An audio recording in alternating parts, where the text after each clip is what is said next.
नमस्कार, आदाब, सत श्री अकाल।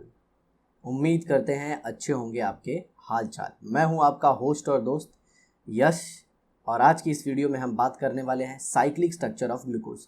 जैसे कि मैंने अपने पिछले वीडियो में कहा था आपको कि हम साइक्लिक स्ट्रक्चर को काफ़ी डिटेल में पढ़ेंगे। तो पहले मैं आपको अल्कोहल और अल्डिहाइड का रिएक्शन बताना चाहता हूँ, क्योंकि ग्लूकोज की जो केमिस्ट्री है वो अल्डिहाइड की केमिस्ट्री है, उससे काफ़ी मिलती जुलती है। तो ये देखिए, ये है अल्डिहाइड RCHO, और इसे आपने रिएक्ट कर दिया एक अल्कोहल R-OH से। R क्या रिप्रेजेंट कर रहा है यहाँ पे? Alkyl group. It can be methyl, ethyl, कुछ भी हो सकता है। ठीक है, अब जरा देखिए होता क्या है। ऑक्सीजन के ऊपर यहाँ पे लोन पेयर है और यहाँ पे कार्बन जो है वो अटैच है हाईली इलेक्ट्रोनेगेटिव ऑक्सीजन एटम। तो ऑक्सीजन क्या करता है, इस इलेक्ट्रॉन को अपनी तरफ खींच लेता है। ओके, तो इसके वजह से यहाँ पे डेल्टा पॉजिटिव और यहाँ पे डेल्टा नेगेटिव, पार्शियल पॉजिटिव और पार्शियल नेगेटिव चार्ज आता है। ओके, क्योंकि कार्बन के इस दोनों इलेक्ट्रॉन को ऑक्सीजन अपनी तरफ खींचते रहता है और यहाँ पे इलेक्ट्रॉन है तो ये इसके ऊपर अटैक कर देता है। ओके, तो ये जो अटैक है ये हो जाता है न्यूक्लियोफिलिक एडिशन वाला। क्यों? क्योंकि हाइड्रोजन और ऑक्सीजन दोनों ही बहुत ही गंदे पुअर लिविंग ग्रुप हैं।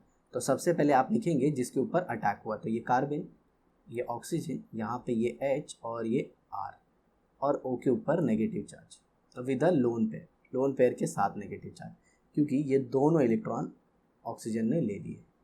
आया समझ में? और यहाँ पे ये R हो गया, ये O हो गया, O इस कार्बन से अटैच हो गया, और ये जो H है उसे मैं यहाँ पे बना देता हूँ।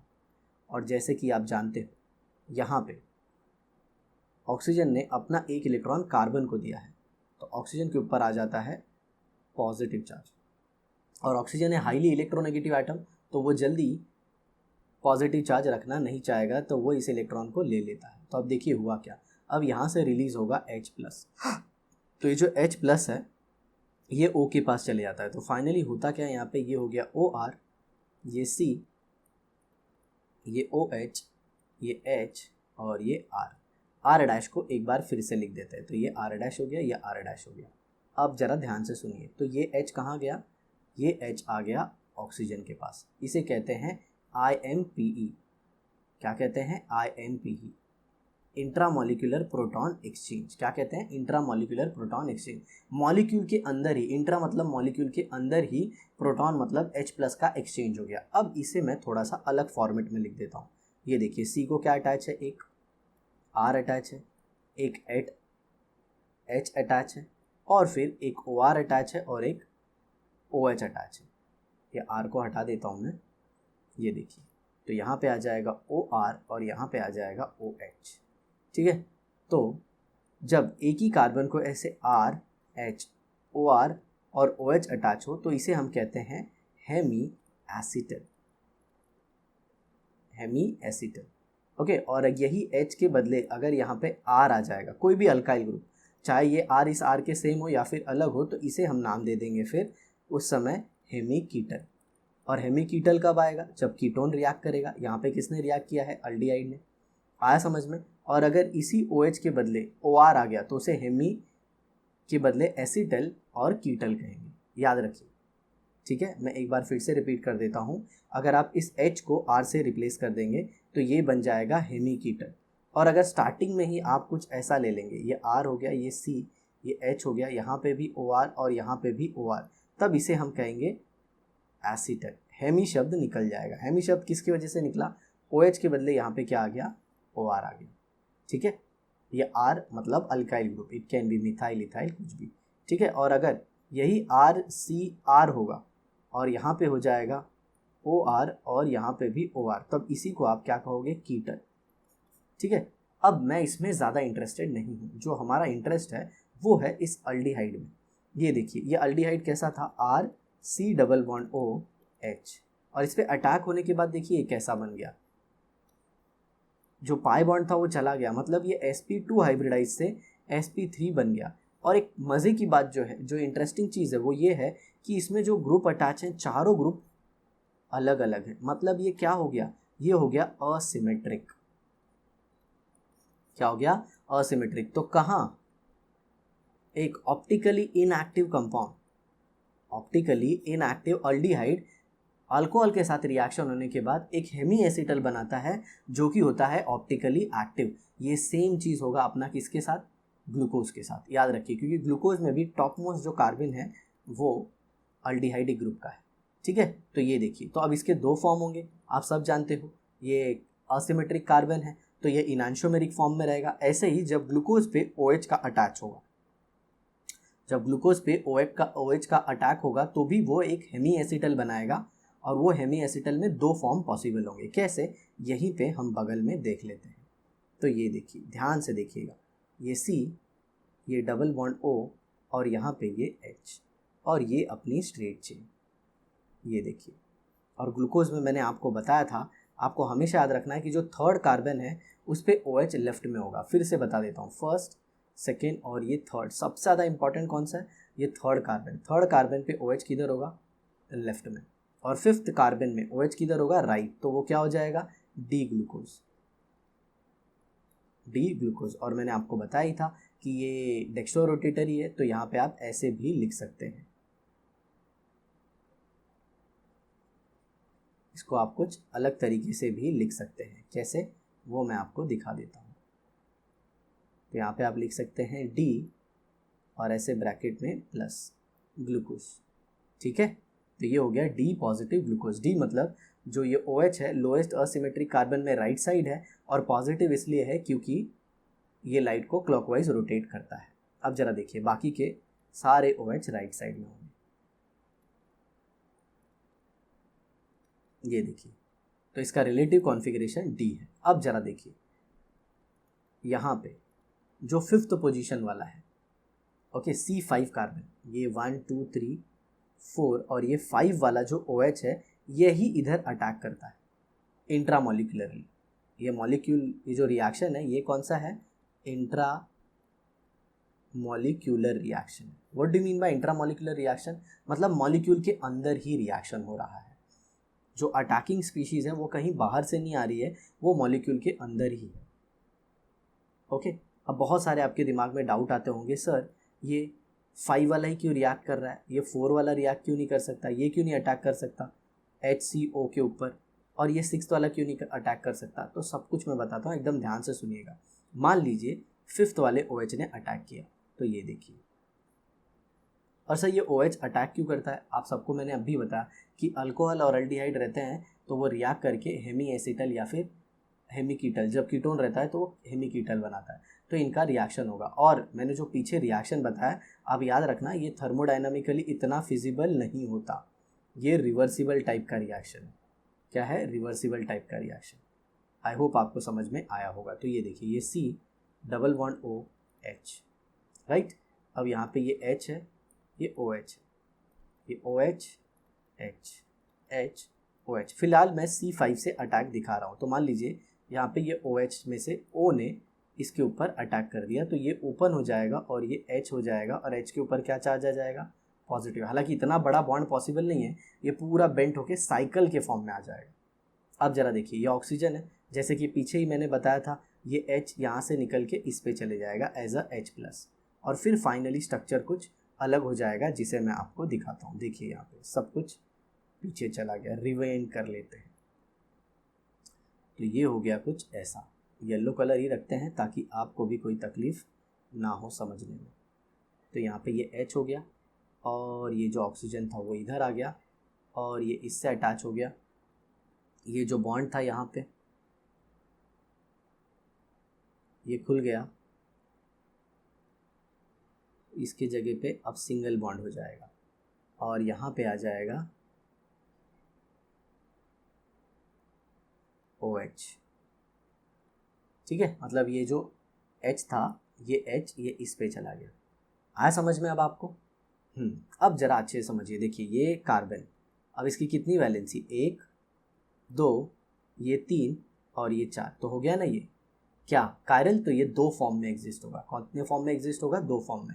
वो तो खैर बात की बात है। इंपॉर्टेंट चीज़ क्या है कि ये फिफ्थ वाले ने ही क्यों अटैक किया। अब ज़रा रिंग की साइज़ देखिए, रिंग के मेंबर, ये फर्स्ट मेंबर, ये सेकेंड, ये थर्ड, ये फोर्थ, ये फिफ्थ, और ऑक्सीजन क्या हो गया, 6, मतलब 6 मेंबर्ड रिंग बनेगी। कितने मेंबर की रिंग बनेगी 6। तो एक चीज़ आपको समझ में आया, अगर फोर्थ वाला OH अटैक करता तो इसमें कितने मेंबर की रिंग बनती 5 मेंबर रिंग। और अगर ये 6th वाला अटैक कर देता, किसी के दिमाग में ऐसा भी आ सकता है, अगर ये अटैक कर देगा तब तो 7 मेंबर की रिंग बन जाएगी। और एक काम की बात बताता हूँ सर, अगर C3 अटैक करता तो ये थर्ड पोजीशन वाला, और सब तो हटाओ सर, थर्ड पोजीशन वाला अगर ये अटैक करता तो जब 5 वाला 6 रिंग बना रहा है, 6 मेंबर रिंग बना रहा है, तो थर्ड वाला कितना बनाएगा 4 मेंबर रिंग। और मैं आपको बताऊं, सबसे स्टेबल जो रिंग होती है वो 6 मेंबर होती है। आपको पता होगा एंगल स्ट्रेन या फिर बेयर स्ट्रेन थियरी आपने पढ़ी होगी। 5 मेंबर भी स्टेबल होता है, लेकिन ग्लूकोज के केस में जो 5 मेंबर रिंग है ये हार्डली 0.01% एग्जिस्ट करती है, और 3 मेंबर तो हाईली अनस्टेबल है, 3-4 मेंबर वो जनरली एग्जिस्ट नहीं होती अगर इस फॉर्म में आप बनाना चाहोगे तो, क्योंकि यहाँ पे ऑलरेडी बहुत सारे ग्रुप हैं। तो आया आपको समझ में कैसे ये 2 फॉर्म में आएगा। अब जरा देखिए, इस कार्बन पे OH के अटैक होने की वजह से इस कार्बन का ऊपर अटैक हुआ, किसका OH का, इस OH का अटैक हुआ, और जिसके वजह से ये 2 फॉर्म में कन्वर्ट हो गया। मतलब पहले ये था ऑप्टिकली इनएक्टिव, बट बाद में ये कन्वर्ट हो गया ऑप्टिकली एक्टिव। तो ऐसा कार्बन जिस पे अटैक होने के बाद वो ऑप्टिकली इनएक्टिव से ऑप्टिकली एक्टिव में कन्वर्ट हो जाता है, उसे हम कहते हैं एनोमेरिक कार्बन। क्या कहते हैं दोस्तों, एनोमेरिक कार्बन। तो ये कार्बन कौन सा है भाइयों और बहनों, जल्दी बोलो, जोर से बोलो, एनोमेरिक कार्बन। सर आप क्या बोल रहे हो, हम लोग इधर से कैसा बोलेगा सर, अपन तो माइक भी यूज़ करेगा तो भी अपना आवाज़ आप तक नहीं जाएगा। समझ रहा हूँ मैं, एनोमेरिक कार्बन समझ में आया जी। फेंटाबुलास्टिक, फैंटास्टिक, क्यों 6th वाला और 5th वाले कार्बन को अटैच OH ने अटैक किया, समझ में आया, एकदम समझ में आया। चलिए तो अब दोनों स्ट्रक्चर को देख लेते हैं, ठीक है। तो देखिए यहाँ पे ये हो गया, हम मिडल में लगता हूँ मैं, ये कार्बन, और इसको ये 1 2 3 4 डी फॉर्म है तो OH राइट में, सबसे लोएस्ट वाले पे क्या आ जाएगा CH2OH, राइट। अभी आगे भी देखो कुछ, ये डबल बॉन्ड O और यहाँ पे H, ये H, ये OH, और मैंने बोला था थर्ड वाला इंपॉर्टेंट है, उसको याद रखना, HOH और ये H। अब जरा देखो, अब यहाँ से ऑक्सीजन इस पे अटैक करेगा, ये खुलेगा, तो अब 2 फॉर्म बनेंगे। कितने फॉर्म बनेंगे, 2 फॉर्म, बताया था ना, याद कीजिए। अल्कोहल का रिएक्शन एल्डिहाइड से हेमी एसिटल बना था जो ऑप्टिकली एक्टिव था, और ऑप्टिकली एक्टिव है तो 2 फॉर्म में रहेगा। तो अब दोनों फॉर्म को बना देते हैं, और दोनों फॉर्म कौन से फॉर्म में आएंगे, मतलब किस तरह से रहेंगे, रिंग के फॉर्म में रहेंगे। देखिए यहाँ पे ये कार्बन बना दिया, यहाँ पे ऐसे 1 2 3 4, ये 4 वाले को तो थोड़ा सा ऐसा ही दिखा देते हैं, ये यहाँ पे तो O आ जाएगा, और ये क्या हो जाएगा CH2OH, बाकी सब कुछ सेम। ओके, इसको थोड़ा सा ऊपर से दिखाता हूँ मैं,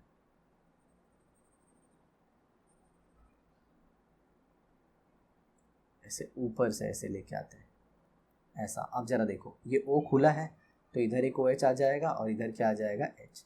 तो देखिए ये कार्बन पहले ऑप्टिकली इनएक्टिव था, लेकिन यहाँ पे ये कार्बन क्या हो गया, ऑप्टिकली एक्टिव। बाकी सब कुछ सेम होगा, कोई चेंज नहीं, HOH OH H। अब देखिए इसको भी कुछ नाम देना पड़ेगा, क्योंकि इसका एक, इसके जैसा एक और फॉर्म राइट साइड में भी आने वाला है, तो उसे मैं थोड़ा सा अलग कलर से आपको बना के दिखाता हूँ। ये देखिए यहाँ पे ये C, ये OH अब लेफ्ट में आ गया, और ये H राइट में। नो डाउट ये O तो ऐसे ही रहेगा, यहाँ पे O है, ठीक है। ये H OH OH H। आपको स्ट्रक्चर प्रॉपर शायद नहीं दिख रहा होगा, तो मैं थोड़ा एडजस्टमेंट कर देता हूँ। ये देखिए यहाँ पे H OH H CH2OH। अगर आप ध्यान से देखें तो इसमें जो OH है वो लेफ़्ट साइड में, और इसमें जो OH है वो राइट साइड में। दूसरा कलर ही यूज़ कर लेता हूँ कुछ एंटिक, ओके, ग्रीन नहीं यूज़ किया है, ग्रीन ले लेते हैं। OH right OH left, okay. अब इसका नाम क्या था, तो इसका नाम था D। सर D आपका P जैसा लग रहा है, D positive glucose. Sir positive कैसे पता चला? ये सारी बातें मैंने आपको पिछले एपिसोड में क्लियर कर दी हैं, ये ब्रैकेट है। ओके, अब जरा देखिए, ये भी 6 मेंबर्ड रिंग, ये भी 6 मेंबर्ड रिंग, और ये रिंग स्ट्रक्चर नहीं है, ये ओपन स्ट्रक्चर है, ये ओपन स्ट्रक्चर। तो इससे एक रिंग बनेगी और इससे एक रिंग बनेगी।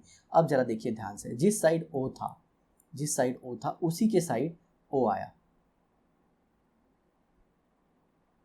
समझ में आ रहा है? उसी के साइड ओ आया, तो इसे ऐसे फॉर्म को हम कहेंगे alpha D positive glucopyranose. Sir आपने नाम क्यों चेंज कर दिया? पहले यहाँ पे ग्लूकोज लिखा था, यहाँ पे पायरेनोज लिखा, क्योंकि ये जो 6 मेंबर्ड रिंग बनी है, ये जो 6 मेंबर्ड रिंग बनी है, ये सिमिलर होती है पायरन रिंग के। क्या होता है पायरन रिंग? आपको दिखा देता हूँ, ये देखिए, इसके जैसी सिमिलर होती है, इसके जैसी होती है। ये सामने वाला पार्ट मैं इसलिए डार्क कर रहा हूँ कि ये आपके साइड है, मतलब टूवर्ड्स ऑब्जर्वर, इसके जैसी होती है। तो इसीलिए हम इसे क्या कहते हैं? पायरन। जो पायरन रिंग की तरह सिमिलर होती है, इसीलिए ग्लूकोज को हमने क्या कहा? पायरेनोज। और अल्फ़ा क्यों? क्योंकि अल्फ़ा बस एक नाम दे दिया, किसमें? बायोमोलिक्यूल की केमिस्ट्री में। बायोमोलिक्यूल की केमिस्ट्री में ऐसा नाम क्यों दिया? क्योंकि ये जो राइट वाला फॉर्म है, मान लीजिए इसे 1 दे दिया और इसे 2 दे दिया, 1 2 से कैसे अलग है ये आपको बताना था, इसीलिए मैंने ऐसे बताया, ठीक है? They differ in configuration, alpha and beta differ in configuration at anomeric carbon atom, at anomeric carbon atom. और ये 1 और 2 को एक दूसरे का क्या कहेंगे? 1 and 2 are anomer of each other,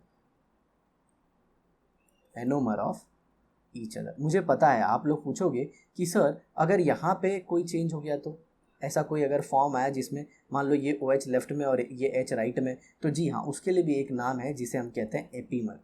other than first carbon, ये एनोमेरिक कार्बन को छोड़ के कहीं और जगह पे अगर कॉन्फ़िगरेशन में चेंज होता है तो मेरे भाई, मेरे साथी, उसे हम क्या कहेंगे? उसे हम कहेंगे एपीमर, याद रखना, ठीक है? तो इसका नाम अल्फ़ा इसीलिए आया क्योंकि ये OH राइट साइड में है, और डी क्योंकि ये डी फॉर्म है, क्योंकि OH इसका असिमेट्रिक कार्बन पे राइट साइड में था। पॉजिटिव क्यों? क्योंकि ये लाइट को क्लॉकवाइज रोटेट करता है, और इसका नाम है ग्लूकोपाइरेनोज। ऐसे इसका नाम क्या हो जाएगा? Beta D positive glucopyranose. सब कुछ सेम, सिर्फ ये अल्फ़ा तो ये बीटा।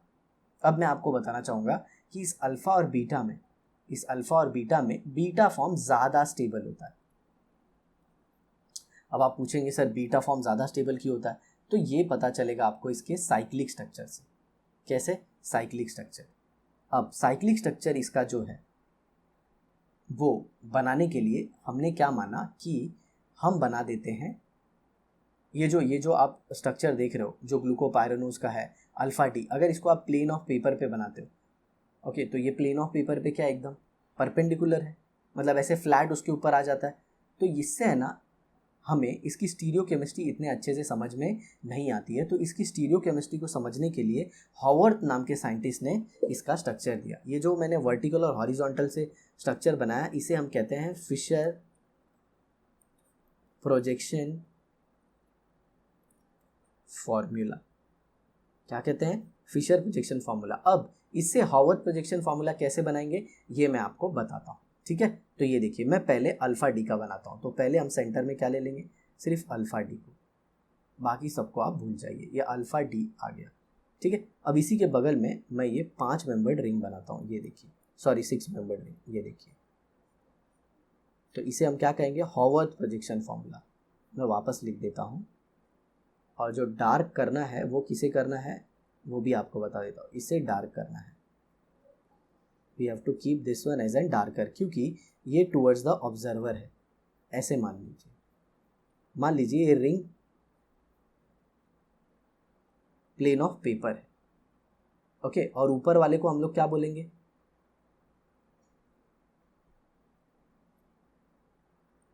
तो मैंने मान लिया कि ये जो रिंग है, कौन सी रिंग? पायरन रिंग।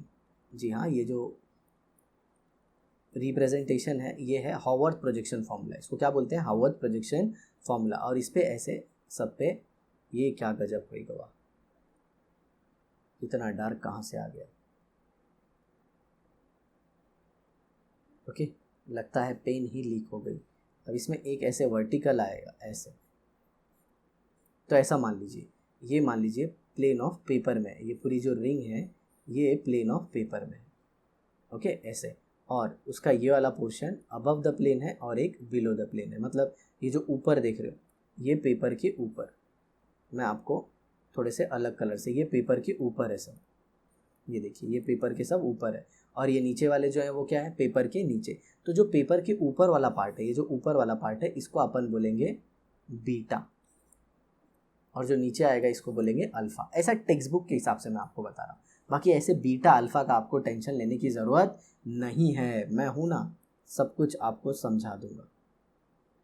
किसका है ये इंतज़ार, मैं हूँ ना, देख लो। अरे सर गाना मत गाओ, बताओ। तो देखो ये अल्फ़ा डी ग्लूकोपायरानोज, इसमें जो भी लेफ्ट में होगा उसे आप लेफ्ट वाले को राइट मतलब टॉप पे रखोगे, और जो राइट साइड में होगा उसे बॉटम पे। आया समझ में? तो जो राइट साइड वाला होगा उसे बॉटम में। तो ये एच देखो, ये किधर है? लेफ्ट में, तो ऊपर आ गया। ये ओ एच किधर है? राइट में, तो ये नीचे आ गया। आया समझ में? अब ज़रा देखिए वापस, ये एच लेफ्ट में था तो ऊपर आया, ओ एच किधर है? राइट तो बॉटम। ये याद रखिएगा, लेफ्ट तो टॉप किस पे? हॉवर्थ में, और राइट तो किधर? बॉटम। किसी लोगों को ये बॉटम नहीं दिख रहा होगा तो वो बता देता हूँ, बी मतलब नीचे। ठीक है, चलिए देखिए, तो एच आ गया, अब नीचे क्या आएगा? O H. ठीक उसी तरह से ओ एच ऊपर आ गया, एच नीचे। अब यहाँ पे एच ऊपर, ओ एच नीचे। और एक चीज़ याद रखिएगा, ये C H two O H हमेशा ऊपर होगा, तो ये हो गया C H two O H, और नीचे ये एच, और ये आपका ऑक्सीजन जो इधर है। तो ये बन गया आपका Haworth projection formula of what? Alpha D glucopyranose. अब इसमें इंपॉर्टेंट चीज़ क्या है, ये देखिए OH जो है वो नीचे होगा, OH किधर होगा? नीचे। और अगर आप बीटा फॉर्म बनाएंगे, चलिए बीटा का भी बना देते हैं यहाँ पे। अगर आप ऐसे कुछ बनाएंगे, सेम वैसे ही सब कुछ सेम, जो आपने पहले बनाया था वो सब कुछ सेम। टूवर्ड्स द ऑब्जर्वर वाले लाइन को हम लोग डार्क कर देंगे, तो देखिए ये थोड़ा डार्क हो जाएगा, मतलब ये आपकी तरफ है, हॉरिजॉन्टली रखा हुआ है। ओके, आपकी तरफ, और ये बैक साइड है, तो इसमें OH ऊपर आ जाएगा और H नीचे आ जाएगा। बाकी सब कुछ जो है वो पहले जैसा होगा जो अल्फा डी ग्लूकोपायरानोज में था। ठीक है, तो अब जरा देखिए, इसको याद रखने के लिए, इसको याद रखने के लिए मैं आपको एक ट्रिक देता हूँ, बुल्लू। क्या? बुल्लू। बुल्लू क्यों? बुल्लू से B stands for beta form, left में होता है। बीटा फॉर्म में OH लेफ्ट में होता है, बीटा फॉर्म में OH लेफ्ट में होता है। किसमें? फिशर में। किसमें? फिशर प्रोजेक्शन में। तो ये देखिए, अरे बाबा इसमें मैंने राइट में ही रख दिया है क्या? एक सेकेंड देख लेता हूँ, मैं चेक कर लेता हूँ। और सर आपने क्या गलती किया, दोनों में एक ही साइड रख दिया, अल्फा में भी राइट में रखा है और बीटा में भी राइट में रखे। ओके, अरे नहीं रोए बाबा, ये देखना इधर बराबर किया है, तू भी क्या दिमाग खराब कर रहा है। देख OH में किधर रहेगा? लेफ्ट, तो ये देखो फिशर में OH किधर रहेगा? लेफ्ट। दूसरा U stands for up, OH up रहेगा, किसमें? हावर्थ में। तो ये देखो अप है, किसमें? बीटा में। याद रखना, B stands for beta, L stands for left, U stands for up, और E stands for equatorial. Okay, अभी मैंने बोला था ना आपको कि जो ये बीटा डी ग्लूकोपायरानोज है ये ज़्यादा स्टेबल होता है। ये ज़्यादा इसलिए स्टेबल होता है कि इसमें जो OH ग्रुप होता है ना, ये चेयर फॉर्म में इक्वेटोरियल पोजीशन में होता है, और चेयर फॉर्म में इक्वेटोरियल पोजीशन में होने की वजह से इसका हाइड्रोजन बॉन्डिंग ज़्यादा होता है, और हाइड्रोजन बॉन्डिंग ज़्यादा होने के लिए ये बहुत ज़्यादा स्टेबल होता है। अब आप पूछोगे सर वो कैसे, वो सब भी हमको जानना है, तो बेटा वो JEE एडवांस के सिलेबस में आता है। आ रहा है समझ में? सिर्फ आपको इतना याद रखना है कि बीटा फॉर्म में जो OH है वो लेफ्ट साइड में होता है, फिशर प्रोजेक्शन में अप होता है हैवर्थ में, और इक्वेटोरियल पोजीशन पे होता है चेयर फॉर्म में। इक्वेटोरियल पोजीशन पे होता है चेयर फॉर्म में। इतना आ जाएगा, आपका काम बन जाएगा। तो ये था सब कुछ डिटेल, मैंने इसमें कोई भी चीज़ छोड़ी नहीं है। ठीक है, अब आ जाते हैं अपने टेक्सचुअल वाले क्वेश्चन पे। तो देखिए जरा ध्यान से, देखिए पूरा रीड कर देता हूँ। Glucose is found to have two cyclic structure, fifth and seventh. जी हाँ, एक अल्फा होगा एक बीटा होगा, which are in equilibrium with each other. दोनों एक साथ कैसे रहते हैं, इक्विलिब्रियम में, through the open chain structure one in aqueous solution. मतलब ये जो आपने बनाया ना अभी थोड़ी देर पहले जो मैंने बताया, तो ये देखो ये ओपन चेन था। चलिए सेंटर में लेके आते थे, ये देखिए यहाँ पे, ओके। तो ये सेंटर वाला बहुत ही खिचड़ी जैसा लग रहा है मेरे को, बट फिर भी अगर आप समझने की कोशिश करेंगे तो आपको ये बेस्ट एक्सप्लेनेशन मिलेगा, ठीक है, उसका टेंशन मत लीजिए। ये जो सेंटर वाला है ये ओपन चेन है, और ये साइड वाले दोनों क्या है, साइक्लिक। ये देख रहे हैं जिसमें ओ ऐसे साइड में लगा है, ये दोनों साइक्लिक है। तो ये सारे किस में होते हैं, इक्विलिब्रियम में। और मैं आपको बता भी देता हूँ कि इक्विलिब्रियम में रहते हैं तो जो अल्फा फॉर्म है ये कंटिन्यूसली किस में चेंज होता रहता है, बीटा में चेंज होता रहता है, क्योंकि बीटा क्या है, ज़्यादा स्टेबल। बीटा क्या है, ज़्यादा स्टेबल, ठीक है। आगे देखिए, the ring structure of glucose is found by the reaction between formyl, देखिए aldehyde group and the alcoholic group at C5 position. देखिए इन्होंने नहीं बताया कि C4 और C6 वाला क्यों नहीं आया समझ में। देखिए तो आपको ये वीडियो देखने से कितना फ़ायदा हो रहा है। Thus the ring structure is hemiacetal, hemi क्यों वो सब मैं बता चुका हूँ। The two hemiacetal structure sixth and seventh differ only in the configuration at C1, the additional chiral centre resulting from ring closure. तो देखो मैंने आपको बताया था ये जो अल्डिहाइड वाला था, ये जब टेट्राहाइड्रल में कन्वर्ट हो जाता है, जब रिंग बनती है तो एक ऑप्टिकली एक्टिव कंपाउंड बन जाता है ऑप्टिकली इनएक्टिव से। Glucose no doubt optically active ही था, लेकिन ग्लूकोज का ये वाला जो पार्ट था मेरे दोस्त मेरे भाई, ये वाला पार्ट ऑप्टिकली इनएक्टिव था। बट जैसे ही रिंग बनी तो ये वाला पार्ट क्या हो गया, ऑप्टिकली एक्टिव, और जिसकी वजह से आपको क्या मिले, एनोमर्स। कैसे बोलोगे, वो भी रिंग के फॉर्म में। The two ring structure called alpha and beta anomer of glucose and C1 is called the anomeric carbon. जो पहला कार्बन था उसको हम एनोमेरिक कार्बन बोलते हैं। The ring of the cyclic structure of glucose remains contain 5 carbon and 1 oxygen atom. तो मैंने बताया था ना आपको, ये पायरन की तरह होती है, इसको पायरन कहते हैं, और इसकी वजह से हम उसे पायरनोज कहते हैं, पायरन रिंग की वजह से। और ओज की क्या, जो अपनी शुगर की केमिस्ट्री है उसकी वजह से उसके नाम में ओज आया। Thus, it is a six-membered ring. It is called as pyranose structure in analogy with the six-membered heterocyclic compound pyran. Six-membered heterocyclic compound. Pyran जो होता है वो six-member heterocyclic compound होता है.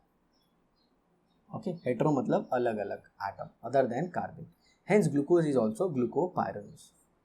Hayward projection formula is a better way than Fisher projection formula to represent the structure of glucopyranose. अब वो क्यों ये बताया है इन्होंने। In Hayward projection, the pyranose ring is considered to be in a perpendicular plane with respect to the plane of the paper. मतलब अगर ये पेपर का प्लेन है, मान लीजिए ये पेपर है, तो इसके ऊपर रिंग ऐसे आ रही है, मतलब एंगल देखोगे तो ऐसे 90 डिग्री का अज्यूम किया जाता है। बट कि हमको पता है कि ये तो पूरा फ्लैट आता है, बट अगर ऐसे वर्टिकली ऊपर जा रहा है पेपर से ऊपर की तरफ, मतलब आपके क्लासरूम के जो बोलते हैं ना छत, उसकी तरफ जा रहा है, तो 90 डिग्री का एंगल बनाएगा। The carbon and oxygen in the ring are in the places as they appear in 14.6. ये देखिए नीचे डायग्राम बनाया गया है, एकदम नीचे 14.6, मैं आपको दिखा देता हूँ। ये देखिए ये 14.6 है, ऐसे अपीयर होता है ऑक्सीजन, ठीक है।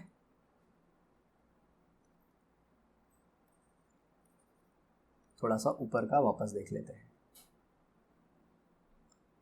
The lower side of a ring is called alpha side। देखिए जो नीचे वाला उसको क्या कहेंगे, alpha, and the upper side is called as beta. मैंने आपको याद है, मैंने ऐसे बोला था, ये ऐसे होगा ऐसे, तो जो ऊपर आएंगे, ये जो ऊपर आएंगे इनको अपन क्या बोलेंगे, बीटा, और जो नीचे आएंगे उनको क्या बोलेंगे, alpha. Okay, the alpha anomer has its anomeric hydroxyl group on the alpha side. Okay, मतलब जो अल्फा है तो उसका अल्फा साइड मतलब नीचे आ जाएगा OH, और बीटा में किधर आ जाएगा OH, ऊपर आ जाएगा। और ये स्ट्रक्चर मैंने अभी आपको क्लियर करके दिया था। तो ये देखिए ये अल्फा है, अल्फा में OH नीचे, और ये देखिए ये बीटा है, बीटा में OH किधर है, ऊपर है। आपको देखना है तो ये देख सकते हैं। चलिए मैं आपको पहले अल्फा दिखा देता हूँ। तो ये देखो अपना अल्फा, अल्फा में OH किधर है, नीचे। अब बीटा देखो, बीटा में OH किधर है, ऊपर। अब याद रखना जो भी लेफ्ट है वो ऊपर आता है और जो राइट होता है वो नीचे आता है। तो ये देखिए लेफ्ट था ये, तो ये ऊपर आ गया, राइट, और ये राइट था तो ये नीचे आ गया। ऐसे करोगे तो आप स्ट्रक्चर इजीली बना दोगे और आपको एग्जाम में यही पूछा जाएगा। चलिए देखिए आगे, तो ये सारे स्ट्रक्चर हो गए। और ये जो कार्बन है C1, इसी को हम क्या कहते हैं, एनोमेरिक कार्बन। और अगर आप कहीं ये दूसरे पोजीशन पे चेंज कर दोगे, मतलब ये सपोज OH को ऊपर रख दिया और H को नीचे ले लिए, तो उससे जो स्ट्रक्चर बनेगा उसे हम एपीमर कहेंगे। मतलब H को नीचे और OH को ऊपर करने के बाद जो स्ट्रक्चर आपको मिलेगा वो बीटा डी ग्लूकोपायरन उसका एपीमर होगा और उसका भी कुछ नाम होगा। और एपीमर हमारे स्टेट बोर्ड के सिलेबस में नहीं है। आगे देखिए, it's anomeric hydroxyl group at C1 on the beta side. Okay, beta side मतलब किधर, ऊपर साइड है। The group which appears on the right side in the Fischer projection formula appear alpha side in the Haworth projection formula. ठीक है, मतलब Fisher projection formula है ये, इसमें जो भी राइट साइड में आएगा, इसमें जो भी राइट साइड में आएगा ये फिशर प्रोजेक्शन में कहाँ पे आएगा, नीचे साइड आएगा, नीचे। तो इसीलिए नीचे वाले को इन लोगों ने क्या बोला है, अल्फा। और मैंने आपको इजीली बताया था कि फिशर में जो राइट आएगा वो हॉर्थ में नीचे आएगा, ख़त्म। आपको इतना कंफ्यूज होने की ज़रूरत नहीं है। आगे देखिए, reducing nature of glucose. Glucose एक रिड्यूसिंग शुगर है। क्यों रिड्यूसिंग शुगर है, ज़रा देखिए ध्यान से। यहाँ पे चलिए ये सब तो हटा देते हैं। ये जो RC double bond OH group है, अगर इसको मैं किसी रिड्यूसिंग एजेंट से रिएक्ट कराऊँ, किससे, रिड्यूसिंग एजेंट से, सॉरी ये खुद रिड्यूसिंग एजेंट है, और इसको मैं अगर किसी ऑक्सीडाइजिंग एजेंट से रिएक्ट कराऊँ। अब ऑक्सीडाइजिंग एजेंट मतलब टोलेंस रिएजेंट, फिर उसके बाद आता है स्चिव्स base, Fehling solution, Benedict solution. Okay, ये सबको क्या कर देता है, रिड्यूस कर देता है और खुद क्या हो जाता है, ऑक्सीडाइज। जैसे RC double bond OH, aldehyde से वो किस में कन्वर्ट हो गया, कार्बोक्सिलिक एसिड में। तो याद रखना ये सारे नॉर्मल जो है ना, ये ऑक्सीडाइजिंग एजेंट, ये अल्डिहाइड को ऑक्सीडाइज कर देते हैं कार्बोक्सिलिक एसिड में। और ग्लूकोज के अंदर क्या है, ग्लूकोज के अंदर क्या है, ग्लूकोज के अंदर RCOH ग्रुप है। तो ग्लूकोज भी क्या हुआ, एक रिड्यूसिंग शुगर हो गया, एक रिड्यूसिंग शुगर हो गया। मतलब वो ऑक्सीडाइजिंग एजेंट जैसे टोलेंस रिएजेंट, स्चिव्स बेस, फेलिंग सोल्यूशन, बेनेडिक्ट, ये सबको क्या कर देगा, रिड्यूस कर देगा। ठीक है, अब फ्रक्टोज भी कर देता है।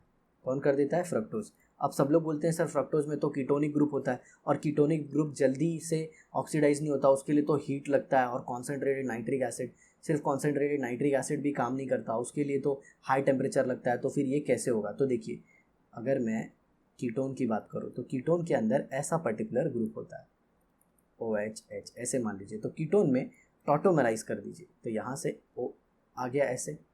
चलिए थोड़ा सा अच्छे से दिखाता हूँ मैं आपको कि कैसे टॉटोमराइजेशन होता है कीटोन में। तो ये हो गया C डबल बॉन्ड OH, और ये CH, और यहाँ पे ये OH। तो ये डबल बॉन्ड इधर शिफ्ट होता है और ये जो H है ये आ जाता है ऑक्सीजन पे। तो इसका जो टॉटोमेरिक फॉर्म है आपको ऐसे दिखेगा, COH।